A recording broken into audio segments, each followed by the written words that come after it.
Hi, everyone, and thank you for joining us for today's webinar, Getting It Done Right, Tips for Developing an Effective Education Presentation.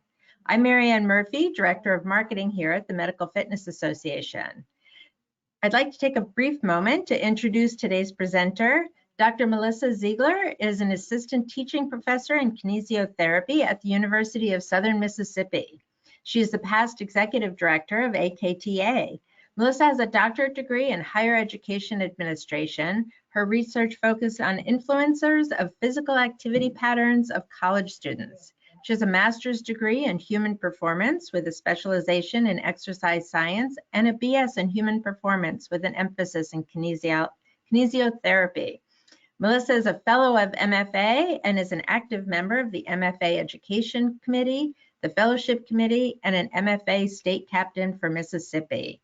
So without further ado, I will hand it over to Melissa. Great, thanks, Marianne, and welcome everyone who is here to learn about how to develop an educational presentation. Essentially what we're going to go through today, I've got a couple of learning objectives for us for today, but get my slides to, there we go. All right, so what we're going to do, we're going to work on a presentation title. We're going to work on, we've got some tips to develop that title. We're also going to work on learning objectives and really kind of talking about what a learning objective is and how to write one. We're going to very briefly talk about a lecture summary. And so when we get done with those three things, then you can have a really good submission to submit to those of us on the education committee, so we can kind of see what you've got going on for our upcoming conferences. You know, we've got these webinars, and we've also got our annual conference, and then later on, you know, we'll have those regional conferences. So here's what we're going to do today. Really what we're going to work on is kind of an interactive type of presentation. In the handout section, Marianne's put in there for, I've just got a few handouts. It's kind of basically what I've got going on here, but a condensed version, so it's not so long. I did put some lines on there so that if you guys wanted to take notes on there, you certainly could. But really what I want you to do is go ahead and get out a sheet of paper. And when you get out that sheet of paper, what I want you to do is go ahead and jot down an idea that you have for a presentation. You know, it could be very, very short. The idea for the title that we're going to go through is, you know, mine was develop a presentation. So when you get out your sheet of paper, just kind of jot down what is an idea that you have for an educational presentation. And I'll give you just a minute to get your piece of paper out. And I'll also give you a second if you want to download those handouts. If you're super fancy and know how to type in that PDF document, you could just kind of keep up with it in there too. So either way, and then as we go through, I'm going to ask you guys to check in through the chat function. And so when you come up with, you know, a title or come up with a learning objective, we're just going to type them into the chat function and kind of see, you know, how your ideas are developing. All right, so that brings us to the next one. So is that title really important? You know, we all attend, you know, 9 times out of 10 when we're looking through the options, the presentation options at a conference or at a webinar or wherever it might be, you know, we're not always going to read through the learning objectives, and we may or may not read through the lecture summary unless the title catches our attention. So we're going to look at 5 different ways and kind of how to improve that title.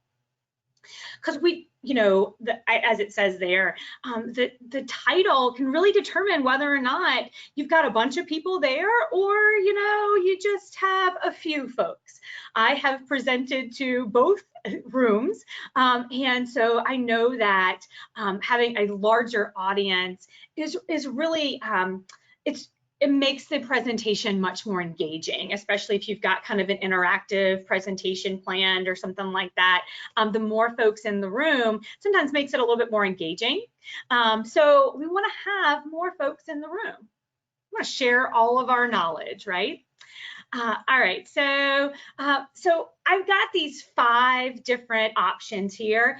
These are all listed on the handout, but we're going to go through all 5 of them and really kind of look at, what are all of these 5 things mean? These 5 things I pulled, I've got a reference sheet for us, and inside of that reference list kind of pulls out, a little bit more details about what where I got these 5 and where the 5 really came from, but they are from professional copywriters. And so I thought these would be a really good way to kind of give you some options to kind of get in that title that we really are looking for. All right, so first one is promise benefits. So there's several different ways in which you can adapt to this title. But this first one is about kind of the benefits component. So there's my very brief, my idea. And so I'm just kind of use my idea, and you guys obviously can use yours. And you can kind of go through and decide which one of these 5 you want to use, or if you want to combine a couple of them too, that's an option. So here we are, very brief title, developing a presentation. I thought I'd go with kind of exactly what we got going on here. So the next thing you do is add how to. How to is one of the most common ways of starting a benefit title, but you could probably come up with a couple other. I thought I'd make it easy and we would stick with how to. So how to develop a presentation. Perfect. Now we got to promise benefits. How to develop a presentation title that inspires the audience. So if you guys are interested in benefits, add your how-to your presentation your presentation idea, and then add those benefits. The next one is a story. Promise a story. We know that storytelling is a very powerful presentation technique. If you've ever been in a presentation where they just, kind of told how they did something, you are usually more engaged. Give a personal story. That's one of the things that we talk about a lot in teaching development and things like that. Make it personal. So you can also use the title as a place to promise a story. So there's my brief developing a presentation, how I turned a presentation from ho-hum to just right. So you could use that one. Next one up, put the number 3 in front of it. Oh, I didn't do my little, the whole thing didn't come up this time, but here we are. Develop a presentation title. And then 3 tips for developing a presentation. And then I combined 2. I combined 3 and benefits. 3 tips for developing a presentation that inspires the audience. 3 is the ideal number of major points to cover in a presentation. So essentially this presentation that we're sitting in now has, 3 points, 3 major points: title, objectives, summary, 3 major points. So 3 major points ideal. Any more than 5 is usually outside of the time frame, unless of course you're given like an all day kind of thing. But in an hour presentation, 15-minute presentation, 3 is enough. 2 too many, you won't, you'll have too much, and then obviously less than 3, you probably won't get everything across that you're trying to do.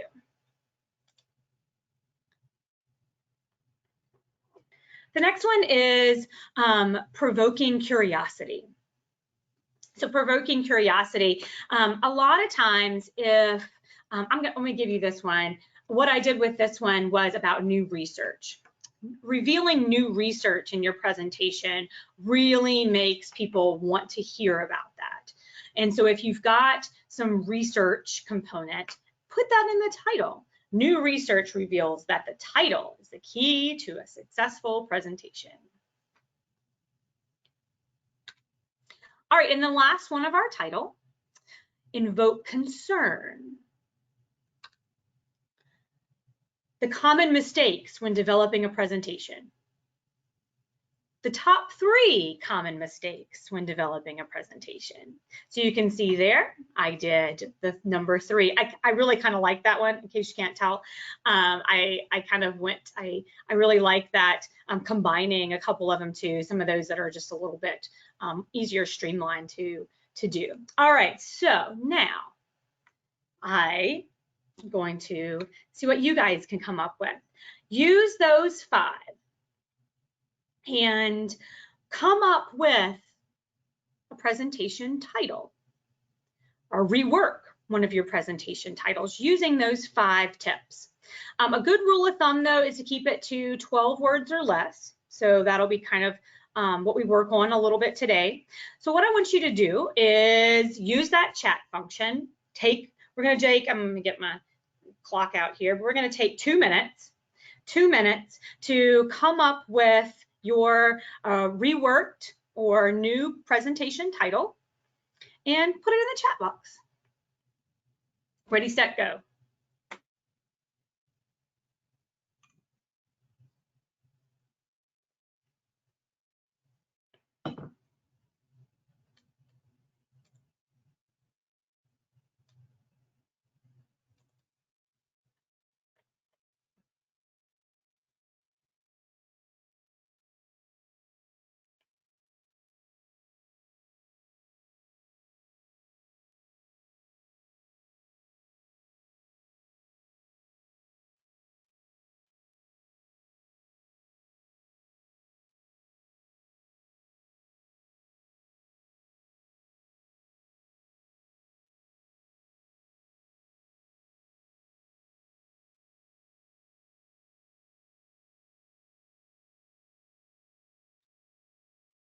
Oh, Marianne says some are coming through in the questions section. Marianne, do I have access to the questions section? If you don't see it there, I am more than happy to share them with you. Please do, because sometimes when you're sitting here staring into your computer screen, it makes me really nervous. Okay, well here, let me share with you. Awesome. So I love it. Kimberly, I feel the same way. She says storytelling is my favorite. I love storytelling. So we've got some great ones here. So Renee has 3 tips for developing your stress management toolbox. Woo! I want to go to that one. I want to go to that one. Jamie has 3 wellness programming tips for a post-pandemic world. Ooh. Yes. Kathy's got 3 time-tested ways to train your aardvark for the big screen. Okay. I am so going to that because my aardvark needs that work. I think that's maybe not invoke concern, but invoke curiosity, right? Yes. Mickey has preventing exercise-induced injuries. Let's see. Kimberly has, is wellness important for the workplace? So that's doing a title as a question. Oh, yeah. Cool.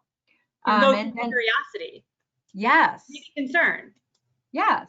Then Jamie has how to program your medical fitness facility during a post-pandemic world. I liked the one with the 3 in front of it. Yes. So then Mike has new method for best practice and exercise prescription.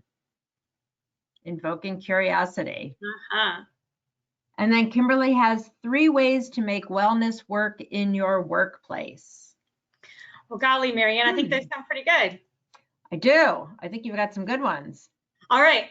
So we'll move on out of the title, but hang on to your title. You're going to need it for your presentation submission, and you're going to need to add some of the next components. So we'll move on. All right. One of the tips that we use in higher education very often is to make sure that we all know what is expected of us Oh, wait, I'm going the wrong way. There we go. And so, you know, I oftentimes want to go back to my learning objectives, and I do this with my students a lot because they often need to know, you know, what am I going to get out of this? And you have to remind them about these outcomes. And a lot of times, and I am certainly guilty, is that we write these learning outcomes, submit it in that original submission, and then they're just gone. It's kind of like, you know, when you guys remember in college courses, and you had the syllabi in the very beginning of the semester, and after syllabus day, you never looked at it ever again.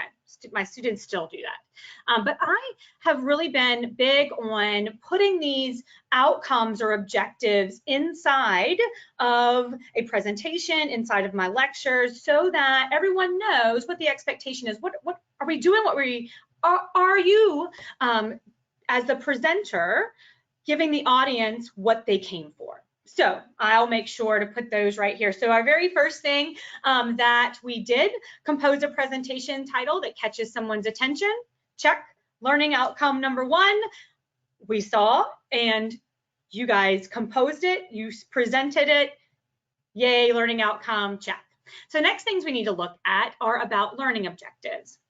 And so on the next slides, I've got, you know, really what is a learning outcome? And I keep saying the word objective, and I apologize. We're supposed to call them outcomes instead of objectives. We always call them objectives, so I'll never probably get it right. But so our learning outcome, what is that really? And for those of us that, you know, even when I started in higher education, I really had no idea what a learning outcome really was, or why it was important, and all of these kind of things. So I often think about it more as a goal. And when, you know, you guys were writing them for clients, and when we're talking about, you know, what we want to get out of a different program, we're talking about goals, right? And so that's really what your learning outcome is all about. You know, what is the goal at the end of the presentation? What do you want the audience to take home? What do you want them to do during it? What is that? So it's really intended about the results rather than the process. Sometimes we have process-oriented goals, and sometimes we have product-oriented goals. We really want to focus on the product-oriented goals in a learning outcome, and not the process, not what you as the presenter will do, but what the audience will take home with them. So what is the learning outcome, really, right? What is that? And so it's related to the intended results rather than the process. It is measurable. And we highlight that, you know, as an exercise professional, we really, you know, really look at that measurable component. What is the end result, and how will we ensure that our clients are able to do that? I measured whether or not you guys were able to compose a presentation title by asking you to put one in, right? So it can be pretty specific, or it could be broad. The more specific it is, the more measurable it is. The broader it is, I kind of lean towards not having more than one broader goal, and trying to have a little bit more specific goals. And again, it's not about what you as the presenter will do, but it's what the audience will do. So I've got an example of a learning outcome for my, you know, brief presentation title. Recognize the right questions to consider when writing learning objectives, right? That's my from my learning objectives for this particular presentation. So in the next slide, we're going to look at 5 questions you should really ask before writing your learning objectives. So 5 questions. What is the broad aim of your course or your presentation? You know, you'll need to make sure that, you know, we're talking about that end result. What kind of knowledge are they going to come away with? You know, what are you going to measure? You also want to make sure that you consider the audience of the course. I oftentimes do this with my students a lot of times is they give a presentation during their final semester, and a lot of times their learning objectives and things like that will be like, you know, what is diabetes? And I'm like, whoa, you know, that's a pretty broad topic. How are you going to, how are you going to single out what that really looks like? And if you're presenting to a group of exercise professionals, maybe we don't need to know what the definition of physical activity is, but how are you going to navigate through that target audience?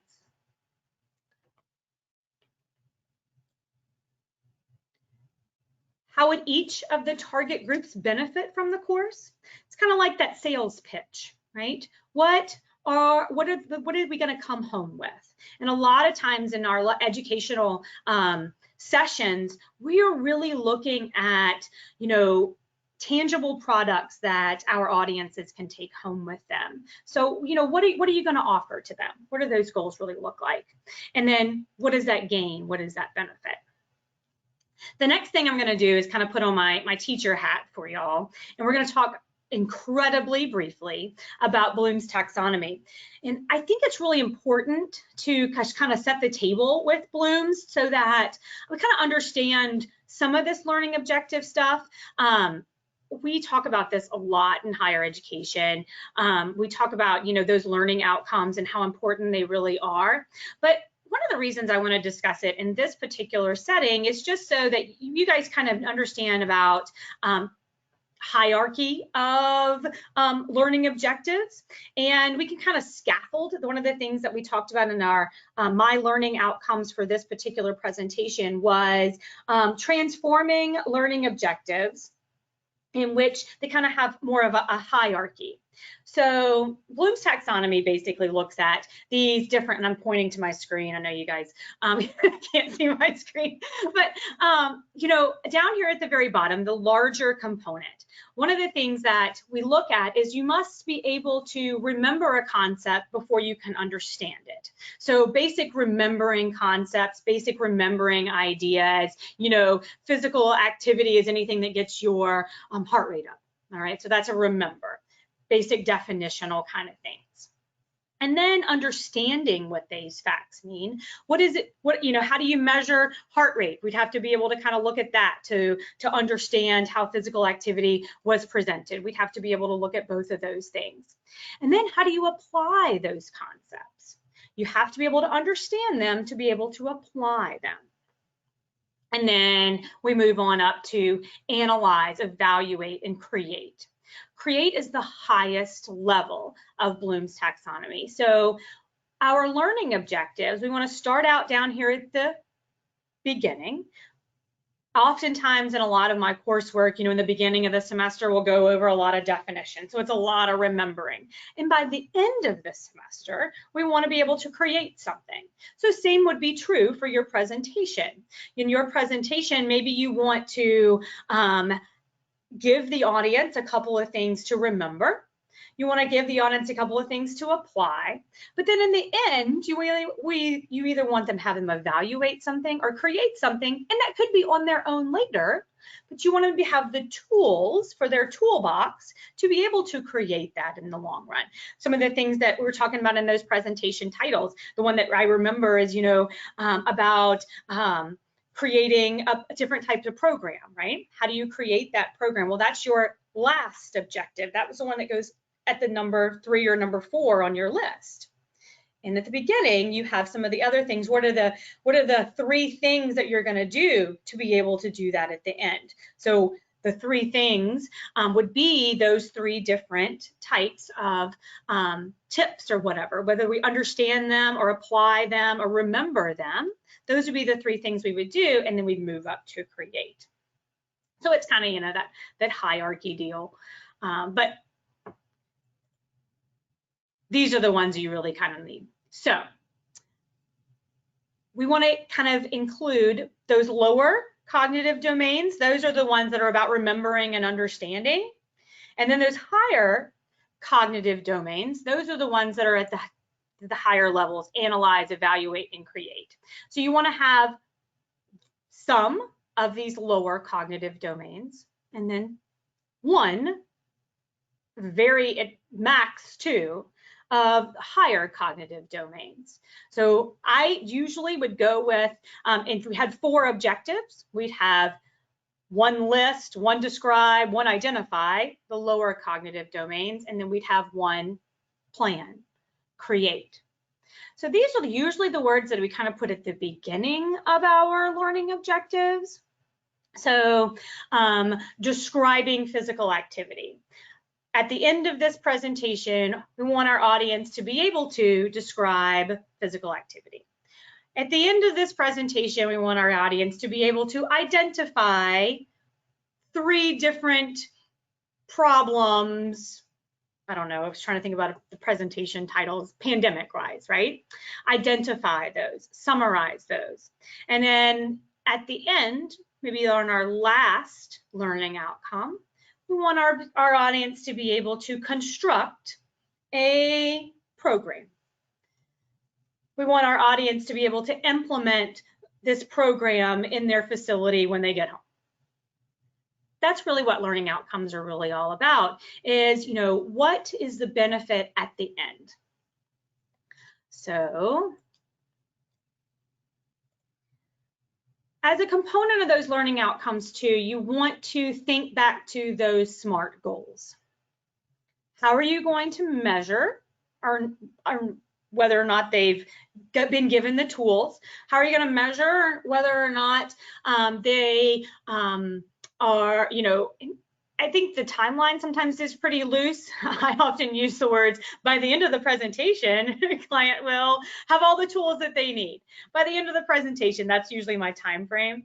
You know, what are your goals? What do you really want your audience to be able to take home with them? And I want you to do the same thing. Consider one of your learning objectives, one of the things that you want your audience to take home with them.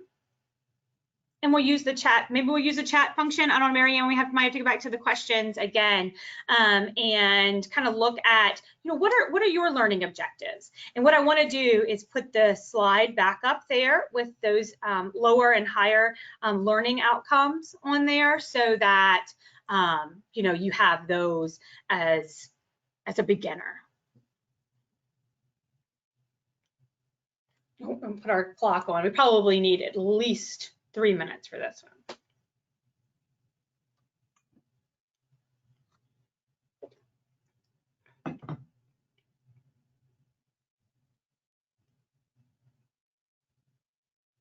And Melissa, I'm here to monitor the question section. So okay. People want to put it in chat or in questions, either or. Okay. No one's taken us up on learning objectives just yet. No. But that's a lot more than a title. Absolutely.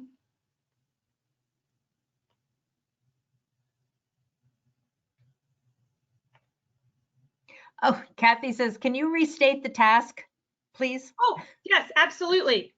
So our task is to write a learning objective.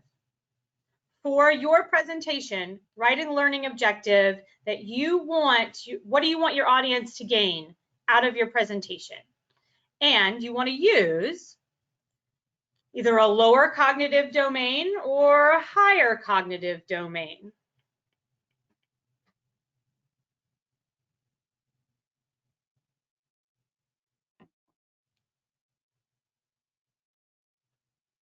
So we have one from Tracy, says, identify the safety concerns for a medical fitness facility. Oh, all right. So by the end of this presentation, the audience will be able to identify whatever you said at the safety concerns of a medical fitness facility. Perfect. That is a good learning objective outcome.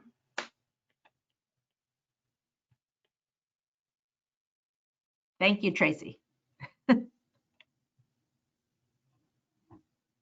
So Kathy has carry out a training technique with your aardvark. Oh, all right. We're back to the aardvark. Aardvarks it are. I still am so very curious about the aardvark. But yes, we can carry, by the end of the presentation, that's what we want them to be able to do. So we have a time frame on it, it's specific, and it's measurable. Awesome. And it's a higher cognitive domain. So Renee has, by the end of the presentation, participants will be able to list 3 types of stress management techniques. Renee gets 2 points. Well done, Renee.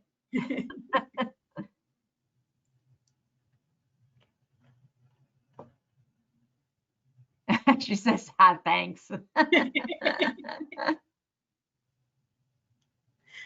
So I wonder what you get for those 2 points, right? How many points can we gather up? Is there an MFA tote bag involved in this? Hi, I probably have one around here. So Kimberly has to explain how affordable wellness programs can be for workplace settings by planning and implementing activities that are a small cost to the employer. That's a mouthful. Yeah, Kimberly, I think you have 2 learning objectives mixed into one, but I think that's absolutely what we're looking at. And you could break off the explaining one into one learning objective and then the executing into another learning objective, or implementing. I can't remember which one it was, but yeah, I think that's Cool. absolutely 2 learning objectives right into one. She says, got it. So Yeah. Mike has identify the difference between energy and fatigue. Perfect. Lower cognitive domain. And then Mike, in your another one, you want to have one that's on a higher cognitive domain. So that's kind of the idea here, is to make sure that your learning outcomes are a little scaffold, meaning that, you have some of the lower cognitive domains and you have 1 or 2 of the higher cognitive domains, kind of that real benefit at the end. And typically in an MFA presentation, we ask for 3 learning outcomes. So, you could have 2 lower and 1 higher, but Marianne, tell me if I'm wrong, but I'm pretty sure you could put 4 in there too. So you could. We would not ding anyone for doing 4. I think 4 is a more ideal number for me to kind of think about a lot of times, because I want to make sure that we're covering 3 points and that they're, kind of coming out with that last thing at the end. But, if you only had 3, I think that would be okay too. I think I have 5 in this particular presentation, only because I kind of expanded out on my learning objective one. So we have one from Regina. By the end of this presentation, attendees will be able to implement weight loss programs for individuals regardless of current function abilities. Ooh, gosh, Regina, you're high. No, that sounds perfect. That sounds awesome. And that would be kind of that higher cognitive domain. And so then you give them 3 other outcomes that, kind of lead towards that higher one. So yeah, I think that sounds great. Yay, perfect. All right. So. Oh wait, we got one more. And so Jamie wrote, be able to create a program to meet your wellness member needs. All right, creating a program to meet your wellness member needs. All right, and that would be the higher one. So you would need to make sure that you had a couple other ones kind of describing what those needs really are.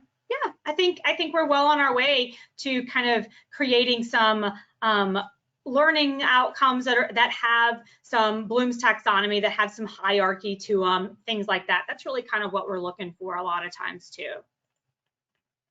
All right, so there's my learning outcomes again. So here we've got recognize and transform. Recognize and transform are both part of those lower cognitive domains. Compose was one of the ones at the higher cognitive domains, kind of at the higher hierarchy components, but recognize and transform. And then we're going to look at developing a lecture summary next. So the main point of the lecture summary is basically just to catch someone's eye. As you guys all know, we oftentimes never even look at those learning objectives. We do look at them a lot in the education committee. We review those. That's, when I'm reviewing a presentation for the education committee, I probably don't look at the title first. I probably look at learning outcomes first. But I, of course, are going to look at the summary. And when I'm kind of choosing which presentation to attend, first and foremost, look at the title and then read the lecture summary, and probably maybe never ever even look at those learning outcomes. But a lot of times that lecture summary component, kind of really, what we were talking about earlier, kind of tells the story about what they're going to get out of it.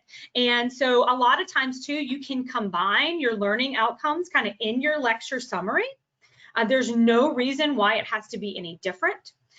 In that lecture summary can really kind of tell, what the benefits are, what they're going to get out of it. And so oftentimes, and the reason that I scaffold this presentation this particular way in order to do title, lecture outcomes, and then lecture summary, is I think it's important that I honestly probably would do learning outcomes first and then go back and do the title. But I know that sometimes it's kind of easier to kind of think about the title first. We often think that that's the one we need to go to first. So title, then outcomes, and then write your lecture summary, because again, you might use some of those outcomes in your summary. So the main point of the summary is basically to catch somebody's attention. It should be focused, but not too terribly focused. Don't give away half of the things that you're going to say in your presentation during the lecture summary, but maybe give a little snippet. You might, if you had like 3 things that people do wrong during, I was going to say, posing a presentation submission. Did you know one of the top things that people do incorrectly in a presentation summary development is to misspell half the words during it? So you gave away kind of part of it, but you only gave away one. So focused, but not too focused. Summarizing, it shouldn't be any longer than 250 words, 250 to 300 words. Too short kind of doesn't really tell the whole story. And if you're not really telling the whole story, then your audience is not really going to know what they're signed up for. They're not really going to know what they're looking, what they're supposed to get out of the presentation. And so too short of a presentation is going to kind of make them go, I don't know, I'm not really sure what this is about. Too long, people get, fatigued. They don't want to read anything longer than 250 words. So I would probably, the less is more sometimes too. All right, and so I don't know that we have a whole lot of time to just write an entire lecture summary, and I don't think you guys want to type that into the chat box. But I kind of wanted to give you a couple other tips of the trade here. Oh, whoops. Additional tips, make sure that you use a word processing program when you are submitting your lecture summaries and your submissions. Misspelled words is not one of the major tips. It's not one of the major problems that people do a lot of times, but using a word processing program helps eliminate some of those misspelled words. It helps, even these days, Word and whatever else gives you like tips to, grammatical errors and things like that. So the less of grammatical spelling errors, the more professional your submission will look. The more professional your submission looks, of course, the better off it will be. Let it sit for a while. After today, we've gone through and you've got this great title. You guys have some great titles for presentations. Now, what are you going to do with those? What do you really want the audience to gain from those? So type it up in your word processing program and then sleep on it. And there's nothing wrong with sleeping on it. Get a second opinion.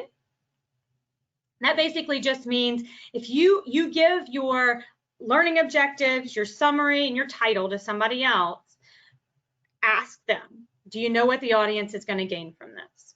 Do you think this sounds good? Do you think that this is something that people would want to hear?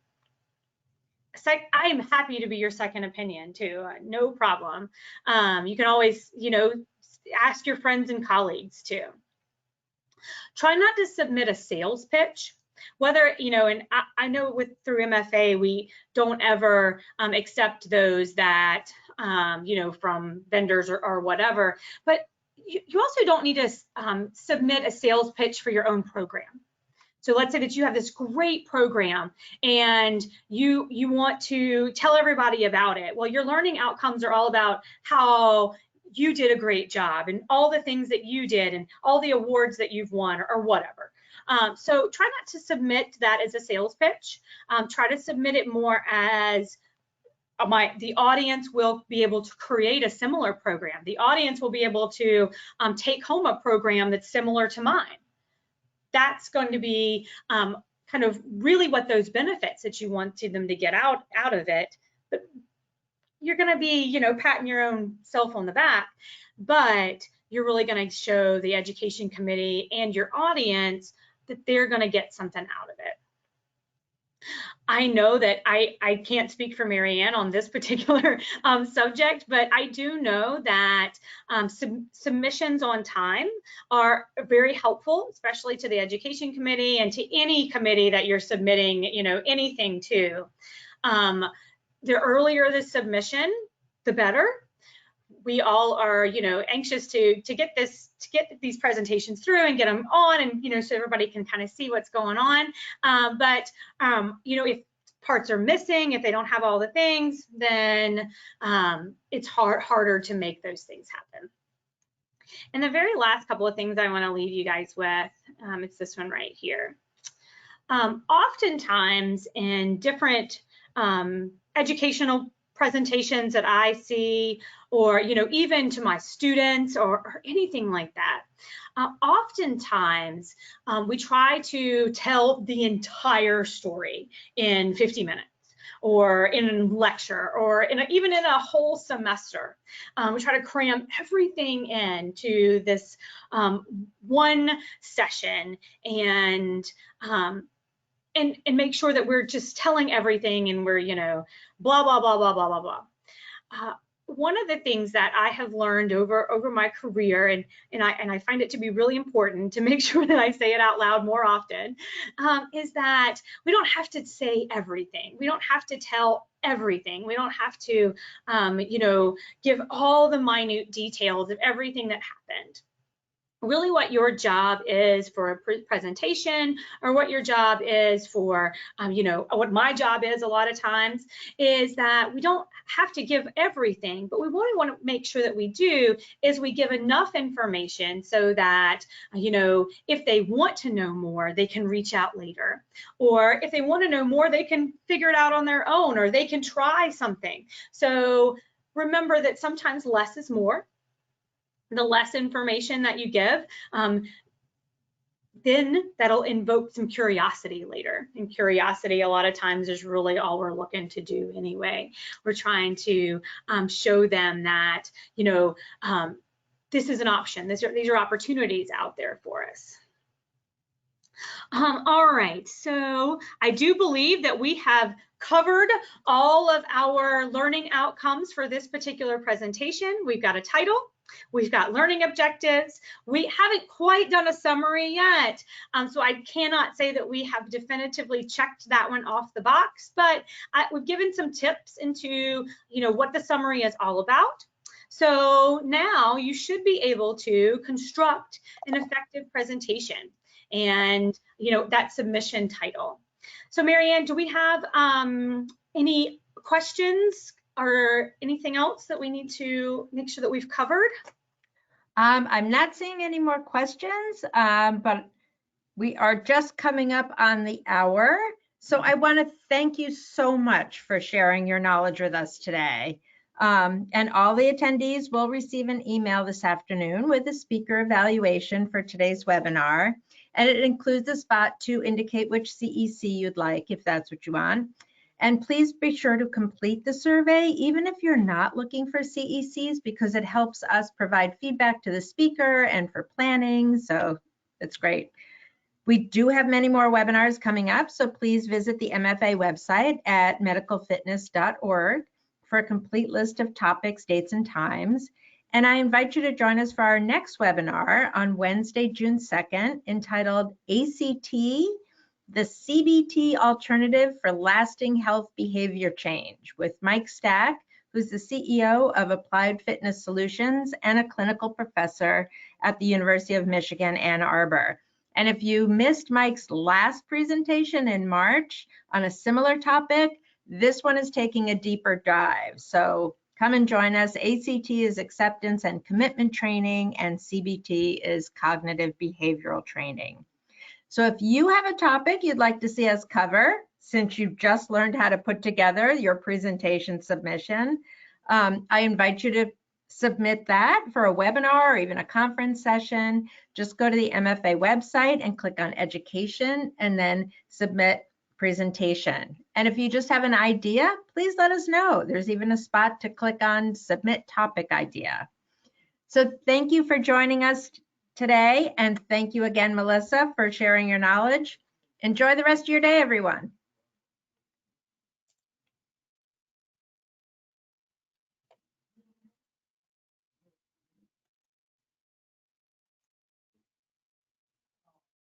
Oh, yeah.